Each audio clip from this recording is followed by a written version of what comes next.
Hello Vaishu என்று அவளுக்கு ஒரு பரிச்சயமான குரல் கேட்டது. ஆனால் அது யார் என்று அவளால் பட்டென்று கண்டுபிடிக்க முடியவில்லை. ஆமா, நான் வைஷு தான் பேசுறேன், நீங்க யாரு என்று கேட்டதும் ஆதியின் காதுகள் கூர்மையானது.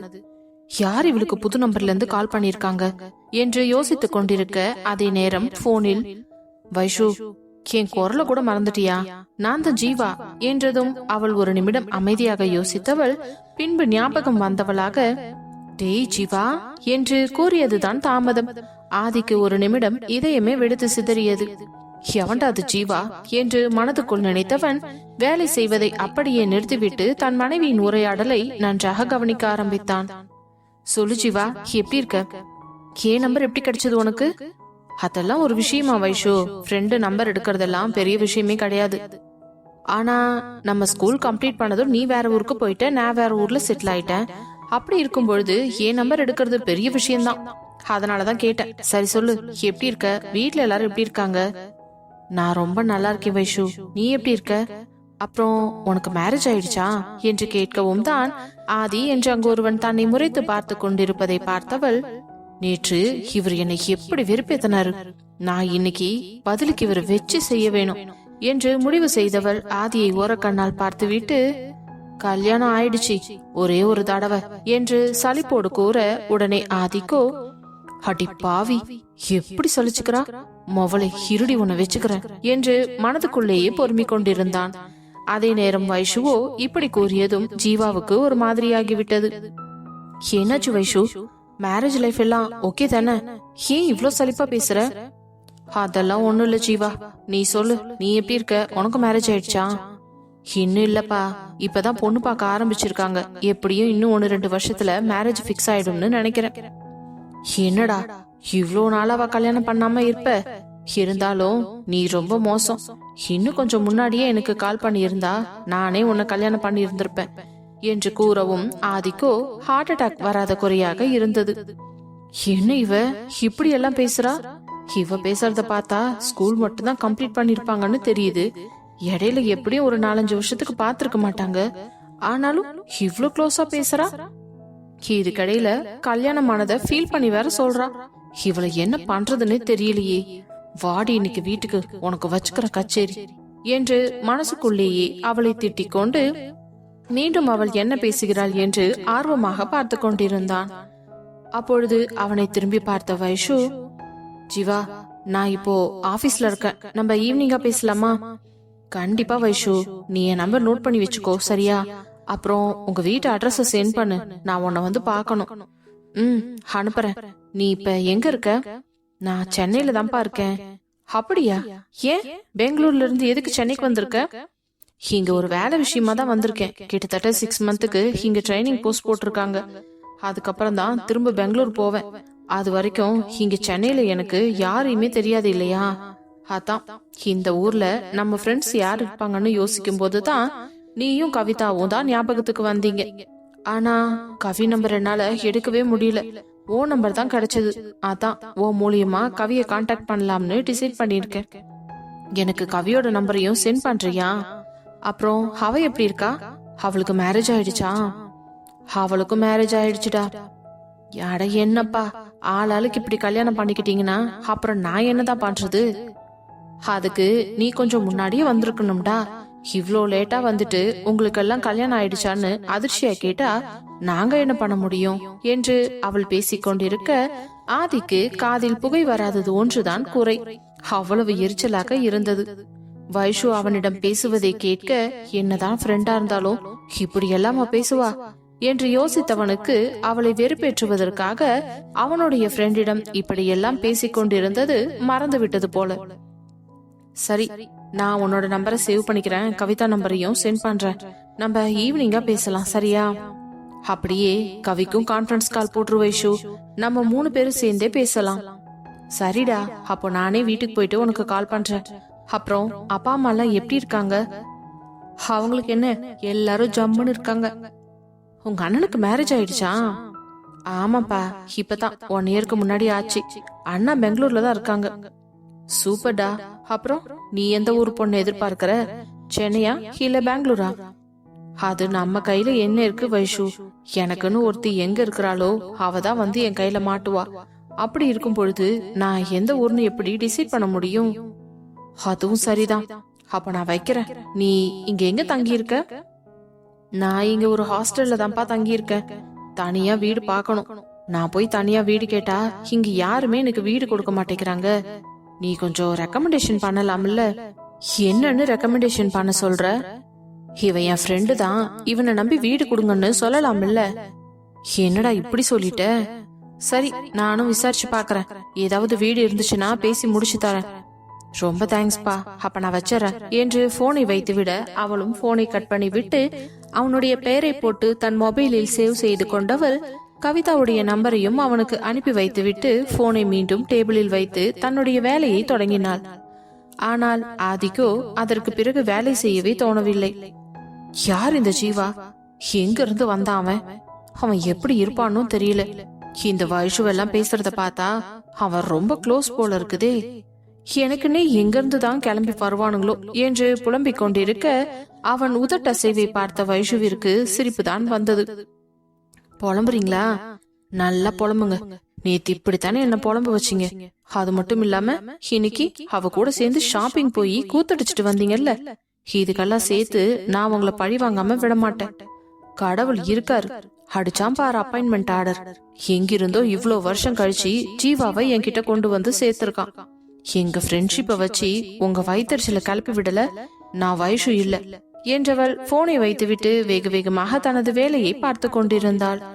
அன்று மாலை அலுவலகம் முடிந்து அவனுக்கு முன்பாகவே தயாராகி நின்றவள், என்னாதி போலாமா? டைம் ஆச்சு. எதுக்கு இவ்வளவு அவசரமா வீட்டுக்கு போகணும்னு நினைக்கிற? டைம் என்ன ஆகுது?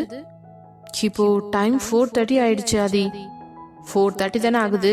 பொறுமையா போகலாம். எனக்கு கொஞ்சம் வேலை இருக்குது, வெயிட் பண்ணு. என்ன வேலை இருக்கா?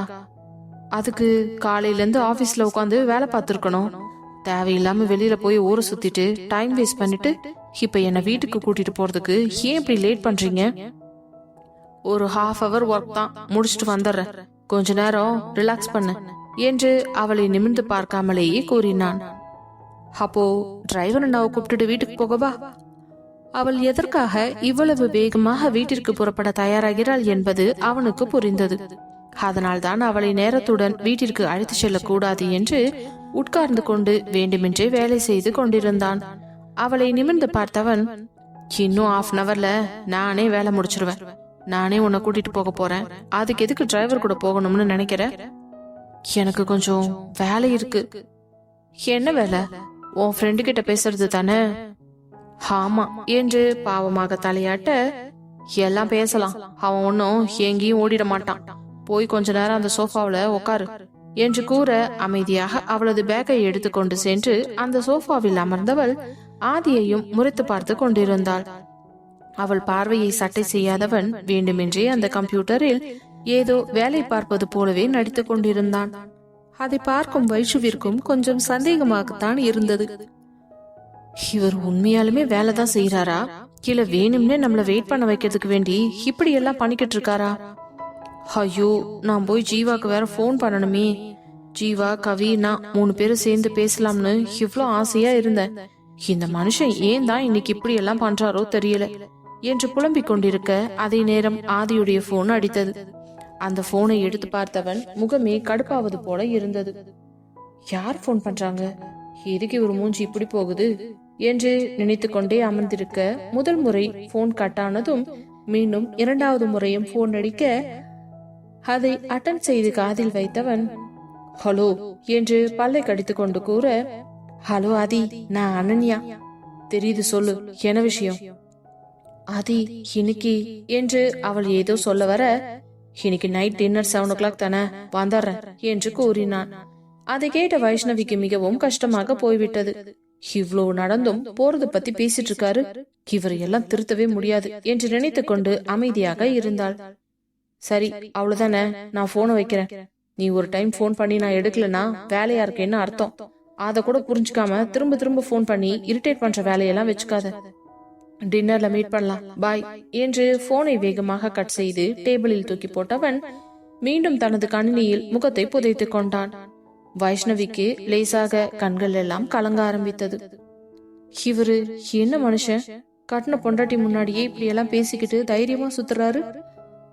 போங்க, 7 மணிக்கு டின்னருக்கு போங்க, இல்ல எங்க வேணாலும் போங்க என்று புலம்பிக் கொண்டிருந்தவளை நிமிர்ந்து பார்த்தவன் பிறகு தனது சிஸ்டத்தை ஆஃப் செய்துவிட்டு எழுந்து வந்து அவளிடம், போதும், என்ன தானே உள்ளுக்குள்ள கரைச்சு கொட்டிட்டு இருக்க, கிளம்பலாமா என்று அவளை அழைத்து கொண்டு வெளியே செல்ல அவன் பின்னாலேயே சென்றவளுக்கு மனமெல்லாம் ரணமாய் இருந்தது.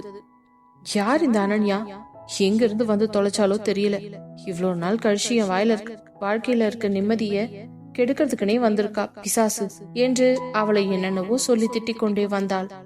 இதெல்லாம் முன்னால் சென்று கொண்டிருந்த ஆதிக்கு அனைத்தும் கேட்டுக்கொண்டுதான் இருந்தது.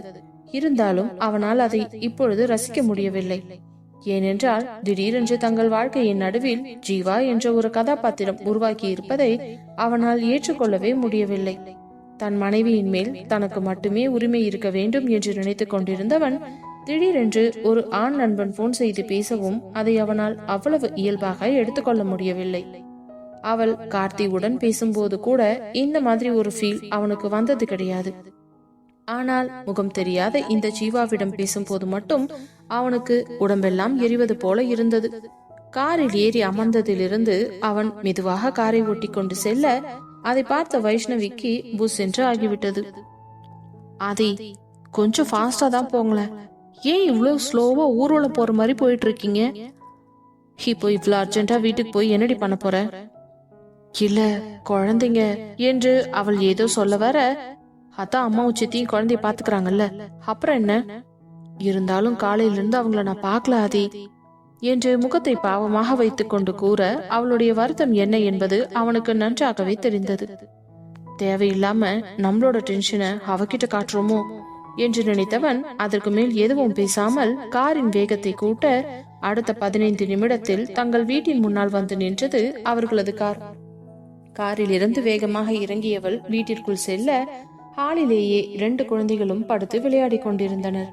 அதை பார்த்தவளுக்கு அப்பொழுதுதான் நிம்மதியாக இருந்தது. 2 குழந்தைகளும் தன் தாயை கண்டு கொண்டு கையையும் காலையும் ஆட்டிக்கொண்டிருக்க அதை பார்த்த வைஷுவிக்கு கண்களில் இருந்து கண்ணீர் வந்தது. நேராக வாஷ்பேஷனுக்கு சென்று தனது கைகளை சுத்தமாக கழுவி கொண்டு வந்தவள் 2 குழந்தைகளையும் தூக்கி தன் மடியில் வைத்துக் கொண்டு, செல்லக்குட்டிங்களா, அம்மாவை ரொம்ப மிஸ் பண்ணீங்களா, எனக்கு எப்படா வீட்டுக்கு வந்து உங்களை எல்லாம் பாப்பேன்னு இருந்துச்சு தெரியுமா, உங்க அப்பா தான் இன்னைக்கு ரொம்ப லேட் பண்ணிட்டாரு, இல்லனா நான் எப்பவும் போல இன்னைக்கும் சீக்கிரமா வந்திருப்பேன், சாரிட்டா தங்கங்களா, சரி இன்னைக்கு உங்க நாள் எப்படி போச்சு, பாட்டி என்ன சொல்றாங்க, நீங்க ரொம்ப சேட்டை பண்ணி அவங்கள தொல்லை பண்ணல என்று அவள் குழந்தையோடு குழந்தையாக அமர்ந்து பேசிக் கொண்டிருப்பதை பார்த்து கொண்டே வந்த ஆதிக்கு கொஞ்சம் சங்கடமாகத்தான் இருந்தது.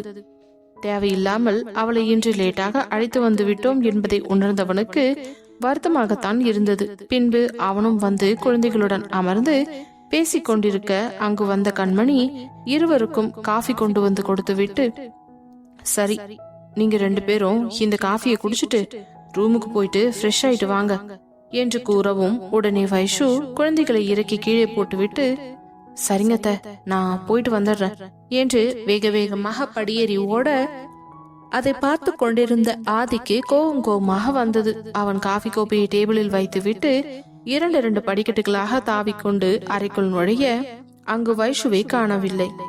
வந்த வேகத்தில் அவள் குளிப்பதற்காக சென்று விட்டாள் போல. சிறிது நேரம் அங்கும் இங்கும் உலாத்தி கொண்டிருந்தவன் அவள் குளித்து முடித்துவிட்டு உடைமாற்றும் அறைக்குள் சென்றதை பார்த்ததும் தானும் சென்று ஃப்ரெஷ் ஆகிவிட்டு உடைமாற்றும் அறைக்குள் வந்தான். அதற்குள் அவள் ஒரு புடவையை எடுத்து கட்டிக்கொண்டு தன்னை அழகாக தயார்படுத்தி கொண்டாள். அதை பார்த்து கொண்டே குளியலறையிலிருந்து வெளியே வந்தவனுக்கு ஒன்றும் புரியவில்லை. இவ வீட்டுக்கு வந்தா நைட்டி தானே சேஞ்ச் பண்ணுவா, இப்ப என்ன மறுபடியும் வேற சாரியே சேஞ்ச் பண்ணி மேக்கப் எல்லாம் பண்ணிருக்கா என்று அவளை ஒரு அழுத்தமான பார்வை பார்த்துவிட்டு அவனும் ஒரு ட்ராக் பேண்ட் டிஷர்ட்டை போட்டு கொண்டு வந்து மெத்தையில் அமர்ந்தான். அதே நேரம் அவளோ போனை எடுத்துக்கொண்டு பால்கனிக்கு சென்று அங்கிருந்த சோஃபாவில் கவிதாவிற்கு போன் செய்ய 2 ரிங்கில் போனை எடுத்த கவிதா, சொல்லுங்க மேடம், இப்பதான் உங்களுக்கு என்னோட ஞாபகம் வந்துச்சா, அப்படியெல்லாம் இல்லடி, உனக்கு ஜீவா போன் பண்ணானா, ஆமாண்டி உனக்கு தான் ஃபர்ஸ்ட் போன் பண்ணானாமே, அதுக்கப்புறம் தான் எனக்கு போன் பண்ணான், நீதான் என் நம்பர் கொடுத்தியாமே. ஆமாண்டி, நான் ஆபீஸ்ல இருந்தேன், அதனால அவன்கிட்ட என்னால சரியா பேச முடியல. அதான் ஈவினிங் வீட்டுக்கு போயிட்டு கூப்பிடுறேன்னு சொல்லியிருந்தேன். இப்ப நீ ஃப்ரீயா இருக்கியா? நம்ம எல்லாரும் சேர்ந்து கான்ஃபரன்ஸ் கால்ல பேசலாமா? பேசலாம்டி என்று கூறவும், சரி லைன்ல இரு, நான் ஜீவாவுக்கு கால் பண்றேன் என்று அவனுக்கு போன் போட போக, அதே நேரம் ஆதியோ வைஷு இங்க வா என்று சத்தமாக அழைக்க, இவர் வேற, கவி ஒரு நிமிஷம் லைன்ல இருடி என்று போனை அந்த டேபிளில் வைத்துவிட்டு வேகமாக எழுந்து ஆதியின் அருகே வந்து, ஏனாதி என்று கேட்க, நீ என்ன பண்ணிக்கிட்டு இருக்க? கவி கிட்ட போன்ல பேசிக்கிட்டு இருக்கேன். ஆமா, ஆபீஸ் முடிஞ்சதுக்கு வந்துரும். அப்புறமா நீ நைட்டி தானே போடுவ, எனக்கு என்ன சாரி எல்லாம் கட்டியிருக்க? அதுவா, நாங்க ஃப்ரெண்ட்ஸ் எல்லாம் ஒன்னா சேர்ந்து பேச போறோம். சப்போஸ் அது வீடியோ காலா சேஞ்ச் ஆகிறதுக்கும் நிறையவே வாய்ப்பு இருக்குது. அதான் கொஞ்சம் டீசெண்டா இருக்கட்டும்னு சாரி கட்டியிருக்கேன். நைட்டியோட பேச முடியாது இல்லையா என்றதும் அவனுக்கும் அது சரி என்று தோன்றியது. தன் மனைவி நைட்டியோட அடுத்தவர் முன்பு பேசுவது அவனுக்கும் பிடிக்காதுதான்.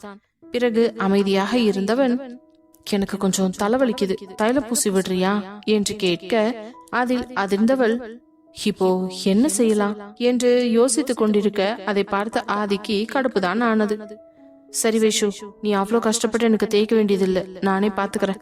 நீ போய் உன்னோட ஃப்ரெண்ட்ஸ் கூட பேசி என்ஜாய் பண்ணு என்று கூறிவிட்டு வேகமாக எழுந்தவன் அந்த கப்போர்டை திறந்து அதிலிருந்து தலைவலி மருந்தை எடுத்துக்கொண்டு வந்து மீண்டும் மெத்தையில் வந்து அந்த அமர்ந்து அந்த பாட்டிலை பிரிக்க அவளுக்கு மனமே கேட்கவில்லை.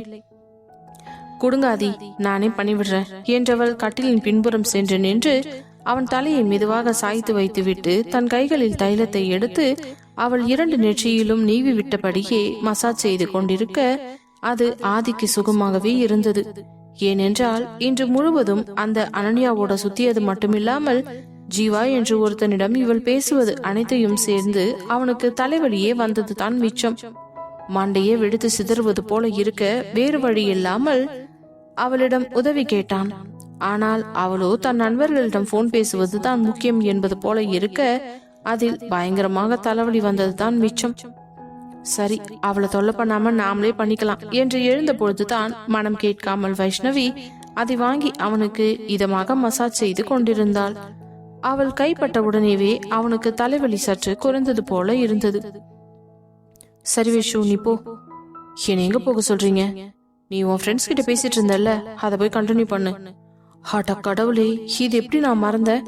நீங்க கூப்பிட்ட உடனே கவிய லைன்ல இருக்க சொல்லிட்டு வந்தேன் என்று பதறியவள் அந்த தைலத்தை வைத்துவிட்டு வேகமாக ஓடி சென்று பார்க்க கவிதாவின் போன் கட்டாகி இருந்தது.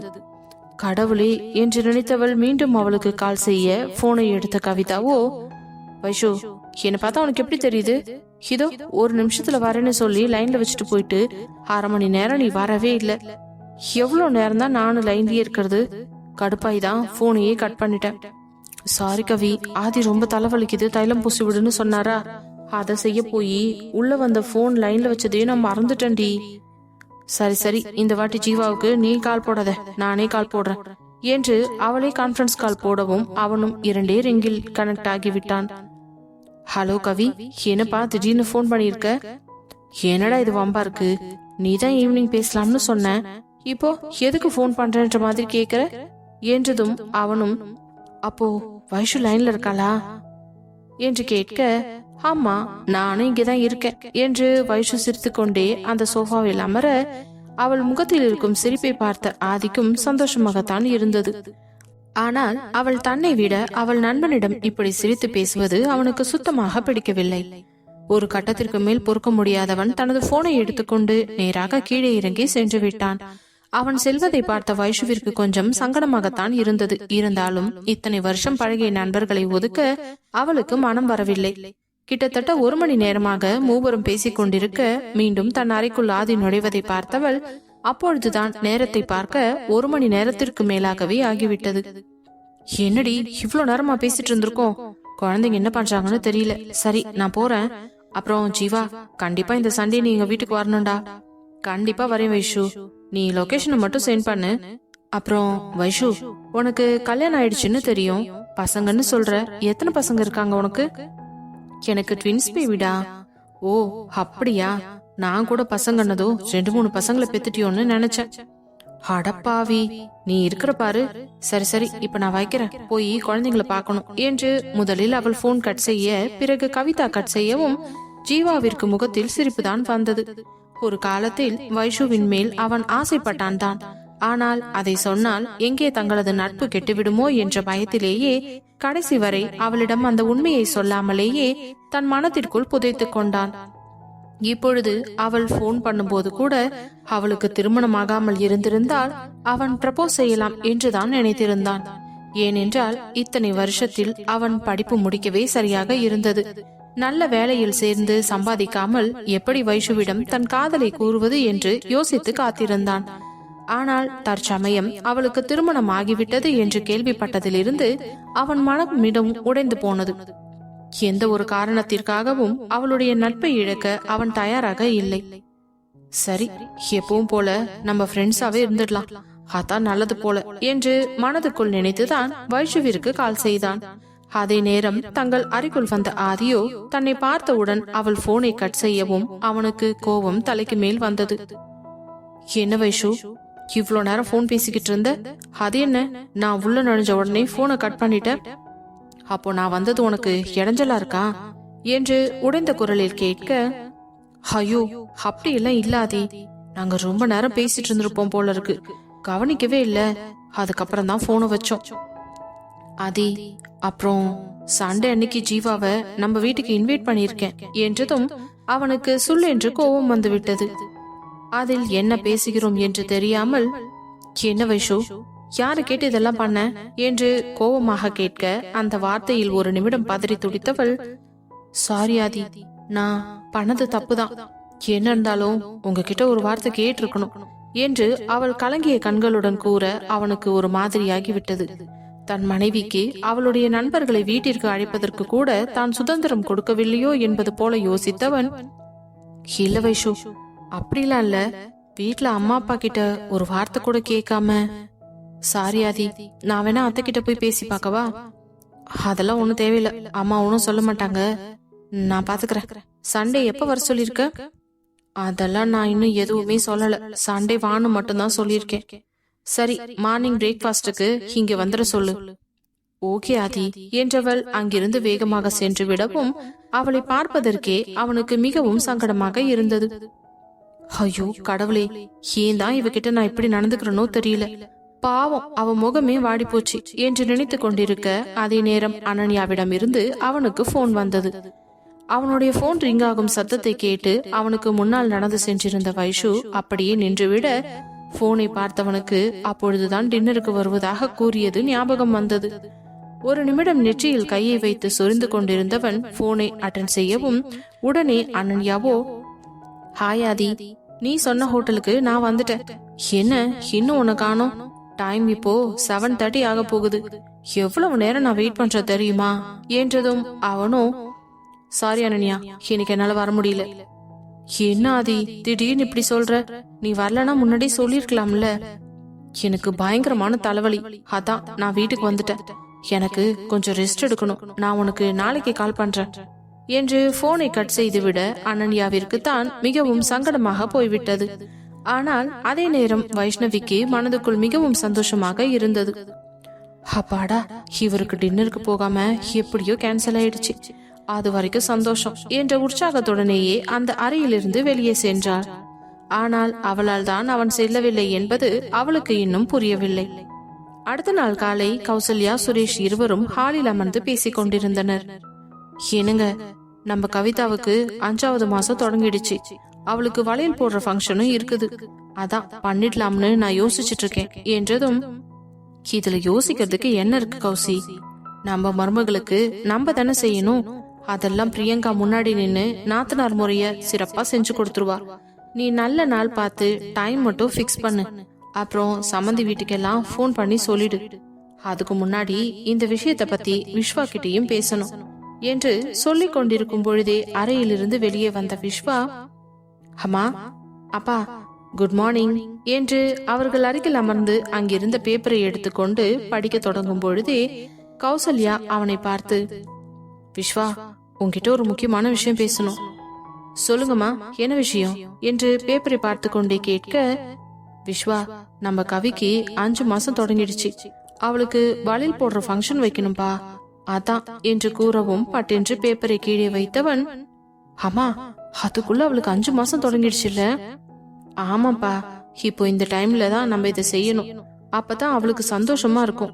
அவ சந்தோஷமா இருந்தா தான் வயிற்றுக்குள்ள இருக்க குழந்தையும் ரொம்பவே சந்தோஷமா இருக்கும். அப்படியாமா? அப்படின்னா ஓகே, ஃபங்க்ஷனுக்கு நீங்க ஏற்பாடு பண்ணிடுங்க. சரிப்பா, அப்போ இன்னைக்கே நான் ஜோசியருக்கு போன் பண்ணி நார் குளிச்சு வாங்கிடுறேன் என்றவர் எழுந்து சென்று நாளை குறித்து விட்டு வர, என்னாச்சுமா, ஜோசியர் என்ன சொன்னாரு என்று விஸ்வா ஆர்வமாக கேட்க, அவர் வர வியாழக்கிழமை இந்த விசேஷத்தை வச்சுக்க சொல்லிட்டாருப்பா என்று சந்தோஷமாக கூற, வியாழக்கிழமையா? இன்னைக்கே திங்கக்கிழமை தானம்மா, அப்போ 2 நாள் தான் இருக்கு, அதுக்குள்ள அரேஞ்ச் பண்ண முடியுமா? அதெல்லாம் தாராளமா பண்ணலாம். வீட்டுல செய்யறதுனால நமக்கு அவ்வளோ பெரிய வேலையெல்லாம் இருக்காது. இன்னும் 2 மாசம் கழிச்சு மண்டபத்துல கிராண்டா ஊரையே கூட்டி ஃபங்க்ஷன் பண்ணிடலாம். சரிம்மா, அப்போ இதுக்கு என்ன பண்ணணும், என்னென்ன வாங்கணும்னு நீங்க சொல்லுங்க, நான் கரெக்டா வாங்கிட்டு வந்து கொடுத்துட்றேன். சரிப்பா, நான் எல்லாமே லிஸ்ட் போட்டு கொடுத்துறேன். நீயும் ஹரிமாப்பிளையும் போய் எல்லாத்தையும் கரெக்டா வாங்கிட்டு வந்துருங்க.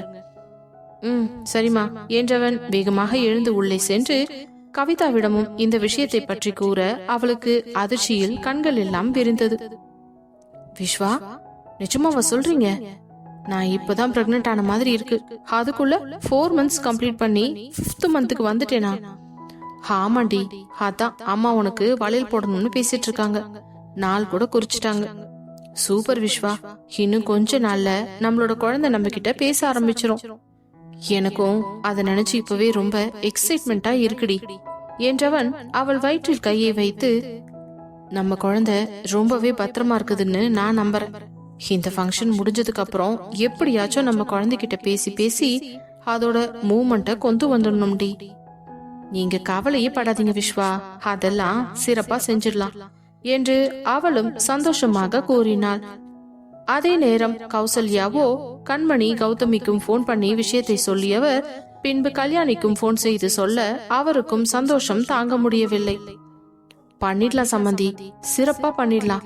நாங்க எல்லாரும் காலையில நேரத்திலே வந்துடுறோம், நீங்க கவலைப்படாதீங்க என்று விட்டு போனை வைக்கவும், பிறகு நீண்டதாக ஒரு லிஸ்டை தயார் செய்து எடுத்துக்கொண்டு வந்து விஸ்வாவிடம் கொடுத்தவர், விஸ்வா, இது எல்லாமே வாங்கணும், இதெல்லாம் அரேஞ்ச் பண்ணணும். இதுல நீயும் மாப்பிளையும் சேர்ந்து என்னெல்லாம் பண்ண முடியுமோ அத பண்ணுங்க.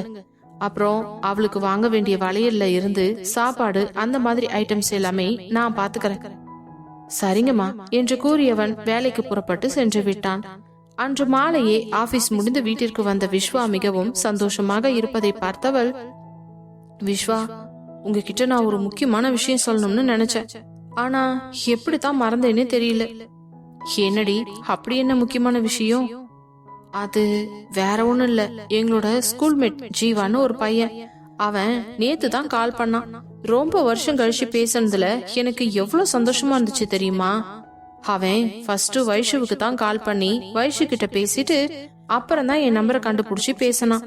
எங்களுக்கு ரொம்ப சந்தோஷமா இருக்கு விஸ்வா என்றதும் உடனே விஸ்வாவோ, அப்படியா, உன்னோட ஸ்கூல்மேட்டா? கலக்கிறப்போ இவ்ளோ வருஷம் கழிச்சு உன்னை மறக்காம ஞாபகம் வச்சு பேசியிருக்காரு, அதுவே பெரிய விஷயம்தான். ஆமா விஸ்வா, அதான் நான் என்ன யோசிக்கிறேன்னா, என்னுடைய 5வது மாச ஃபங்க்ஷனுக்கு நம்ம ஜீவாவையும் கூப்பிடலாமே. அவனுக்கும் இங்க யாருமே கிடையாது, தனியா தான் இருக்கேன்னு ஃபீல் பண்ணிக்கிட்டு இருக்கான். ப்ளீஸ் விஸ்வா, அவனையும் இன்வைட் பண்ணலாமே. என்ன கவி, இதுக்கு எதுக்கு நீ இவ்ளோ தூரம் ரெக்வெஸ்ட் பண்ற? உனக்கு யாரெல்லாம் கூப்பிடணும்னு தோணுதோ நீ தாராளமா கூப்பிடு. அப்படியா? Thank you Vishwa, thank you so much என்று அவன் கண்ணத்தை பிடித்து கிள்ளியவள், சரி நீங்க போய் ரெஃப்ரெஷ் ஆயிட்டு வாங்க, நான் அவனுக்கு போன் பண்ணி சொல்லிட்டு உங்களுக்கு காஃபி எடுத்துட்டு வரேன். சரிடி என்று கூறியவன் குளியலறைக்குள் புகுந்து கொள்ள, பின்பு ஜீவாவிற்கு போன் செய்து அவளுடைய வளையலணி விழாவிற்கு அழைத்தாள். என்ன கவி, இது லேடிஸ் ஃபங்க்ஷன், இங்க போய் என்ன வர சொல்ற? அங்க வந்தா எனக்கு கொஞ்சம் சங்கடமா இருக்காதா? டே, இதுல என்ன இருக்கு? நானும் வைஷுவும் தான் இருக்க போறோம், இதுல நீ சங்கடப்படுறதுக்கு என்ன இருக்கு? அதுவும் இல்லாம இங்க நீ தனியா தானே இருக்கிற, இந்த மாதிரி எல்லாரையும் பார்த்து ஒன்னா சேர்ந்து பேசி சந்தோஷமா இருந்தா ரொம்பவே நல்லா இருக்கும்டா. ப்ளீஸ், நான் எதுக்கும் 2 days பிஃபோராவே உனக்கு சொல்றேன்னா அப்பதான் நீ ஆபீஸ்க்கு லீவ் போட முடியும். அது இல்ல கவி, வைஷு ஹஸ்பண்டும் உன்னோட ஹஸ்பண்டும் என்னை எப்படி எடுத்துப்பாங்கன்னு தெரியல. டேய், அவர்கிட்ட நான் சொல்லிட்டேன்டா. அவர் தான் உன்னை இன்வைட் பண்ணவே சொன்னாரு. நீ எதை பத்தியும் யோசிக்காம ஒழுங்கா வியாழக்கிழமை வந்து சேர வழிய பாரு என்று கூறிவிட்டு போனை வைத்தவள் விஸ்வாவிற்காக ஆசையாக காஃபி போட்டு எடுத்துக்கொண்டு சென்றாள்.